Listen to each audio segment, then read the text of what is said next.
Salam saudara-saudara semuanya, sampai jumpa kembali dengan kesaksian iman tanpa batas tresno. Saya akan menyaksikan kehidupan saya di dalam penyertaan Tuhan dalam kehidupan saya sehari-hari. Saya akan bersaksi tentang bagaimana cara Tuhan bekerja di dalam kehidupan secara sehari-hari dalam kehidupan saya. Tuhan selalu menyertai kehidupan saya dalam suka maupun duka. Tuhan itu selalu ada di dalam kehidupan saya, dan selalu Tuhan itu memberikan kekuatan kepada saya untuk selalu bersaksi. Saya akan bersaksi pada siang hari ini betapa penyertaan Tuhan itu nyata di dalam kehidupan saya.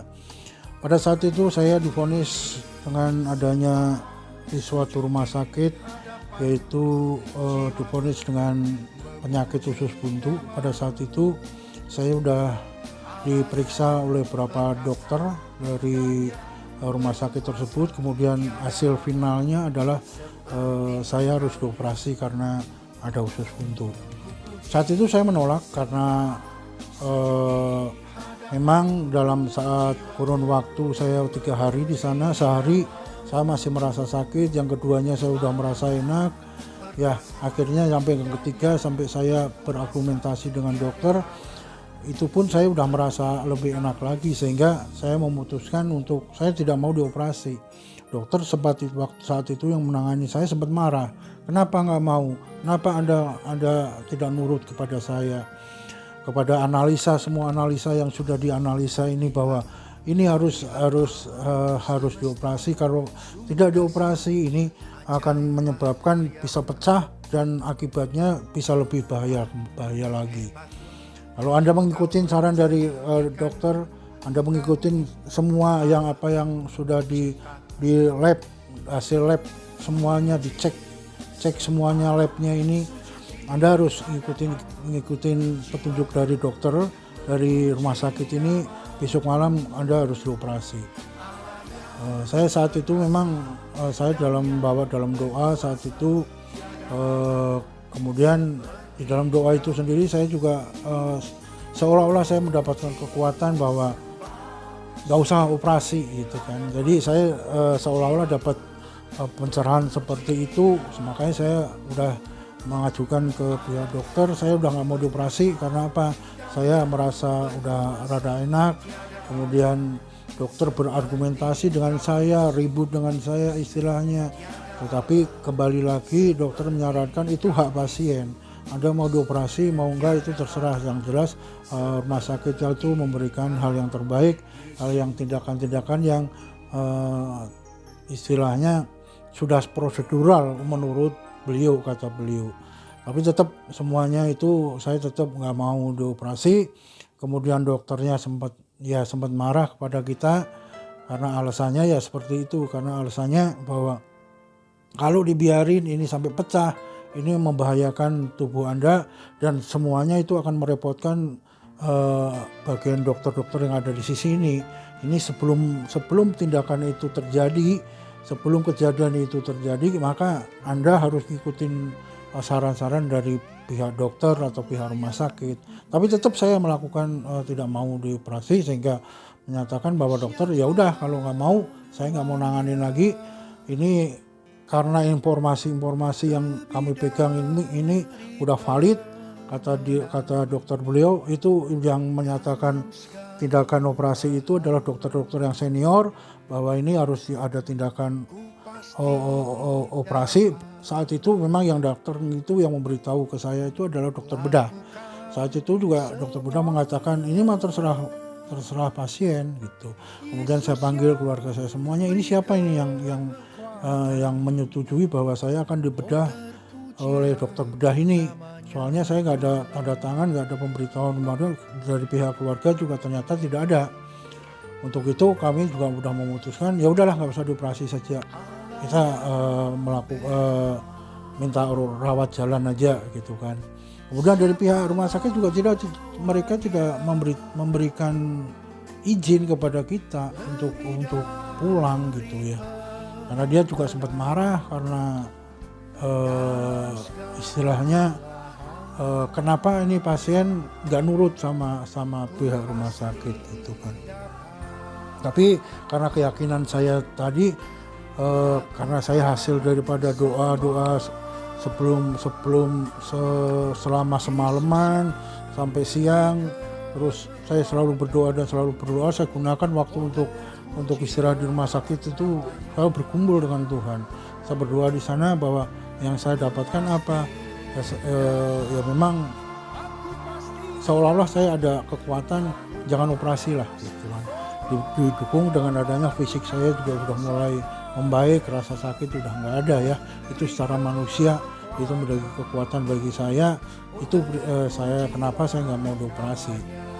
Ternyata juga saat itu pihak dokter mengatakan, pihak rumah sakit mengatakan saya tidak bertanggung jawab dan saya tidak bisa melakukan apa-apa karena tindakan yang harus dilakukan ini ada operasi. Kalau operasi nggak mau berarti udah nggak ada tindakan apa-apa. Itu mah terserah pasien, dia bilang. Ya udah, kalau memang nggak ada apa-apa ya saya minta pulang gitu kan. Karena minta pulang juga tidak diizinkan oleh pihak rumah sakit karena dokternya mengatakan bahwa dia tidak mau ambil resiko kalau pasien dipulangkan itu harus dengan kondisi yang sudah membaik. Kemudian mereka juga keberatan merasa pulang. Akhirnya saya debat lagi kepada susternya menyampaikan ke dokternya bahwa boleh Bapak pulang, kalau mau pulang berarti harus istilahnya apapun risiko apapun yang terjadi itu tanggung jawab dari pihak-pihak pasien.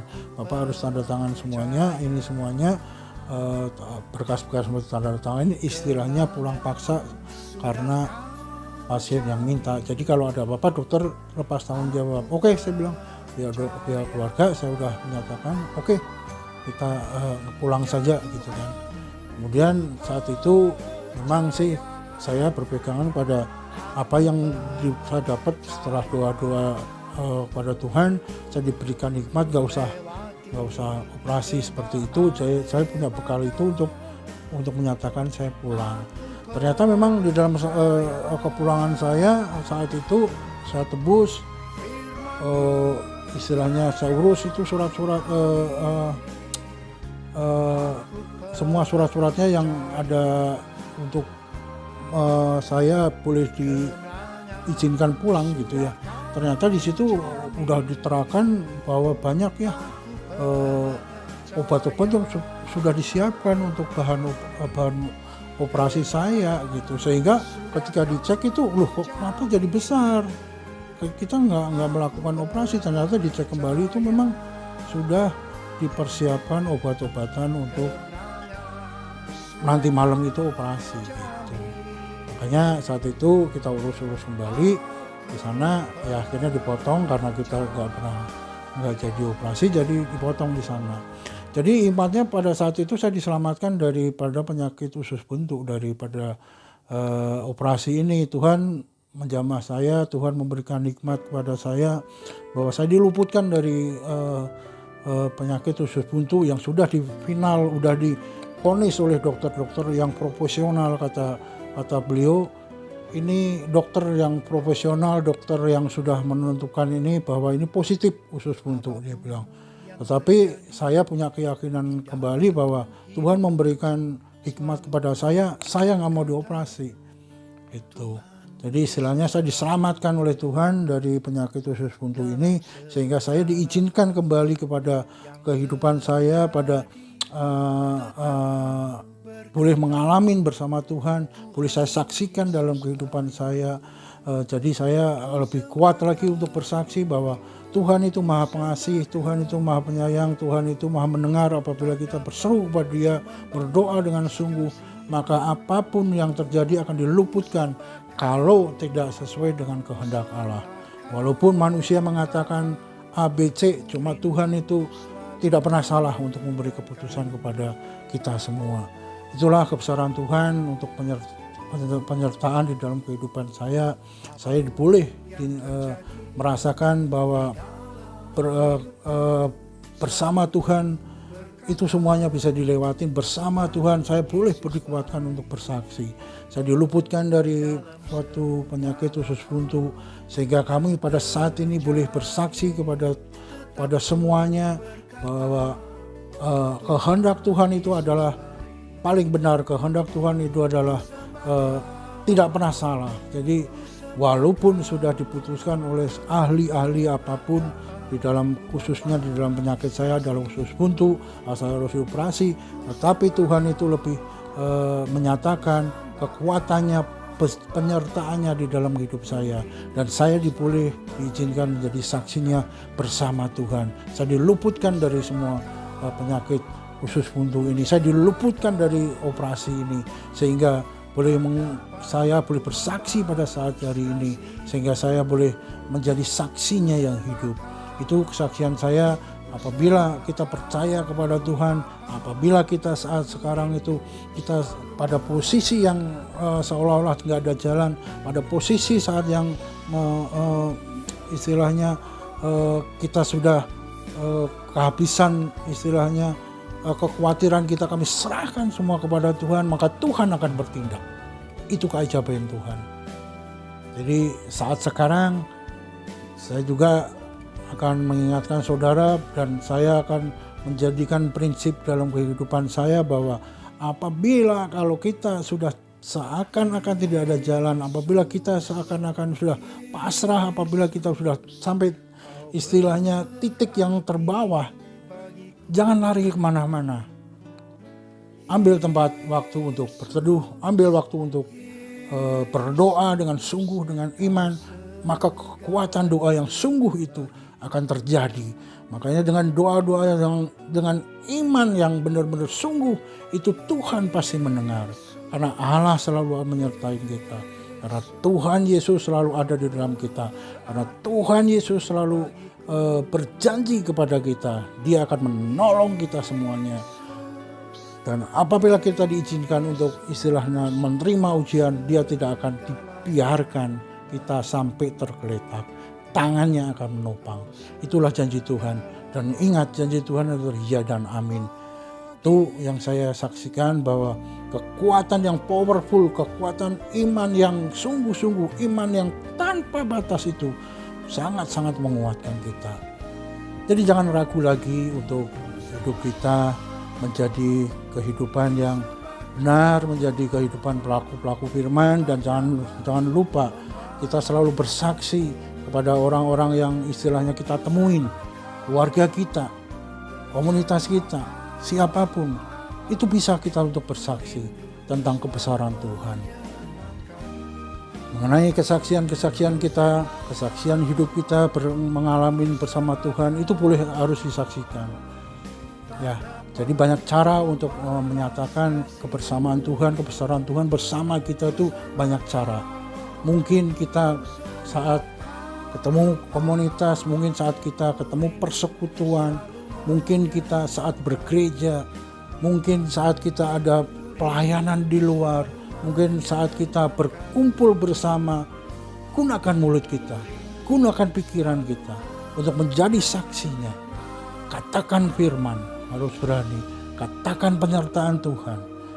Jadi di situ pelayanan kita nantinya akan berguna, pengalaman kita bersama Tuhan itu akan boleh didengar mereka, boleh dilihat mereka, dan bisa mengubahkan cara berpikir mereka, bisa menguatkan cara berpikir mereka, sehingga iman mereka itu bisa bertumbuh.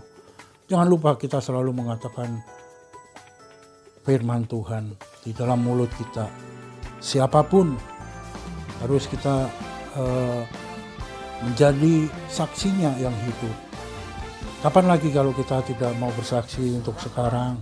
Banyak cara Tuhan memberikan jalan, banyak cara Tuhan menyertai, banyak cara Tuhan membukakan jalan, memberi kekuatan kepada kita untuk bersaksi. Jadilah garam dan terang di dalam kehidupan kita, lingkungan kita, semuanya ya. Jadi kalau nggak kita mulai sekarang, kapan kita memulai jadi garam dan terang itu sendiri?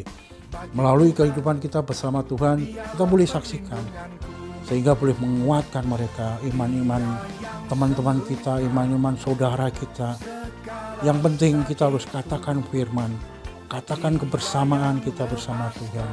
Itu boleh menguatkan mereka semua. Jadi bisa menjadi berkat bagi kita, juga bagi berkat bagi orang lain. Itulah tujuan hidup saya, untuk selalu bersaksi. Bukan gagah saya, bukan keberanian saya yang akan saya tinggikan, tapi saya tinggikan nama Tuhan, kehidupan Tuhan yang ada di dalam kehidupan saya, yang setelah menyertai kehidupan saya.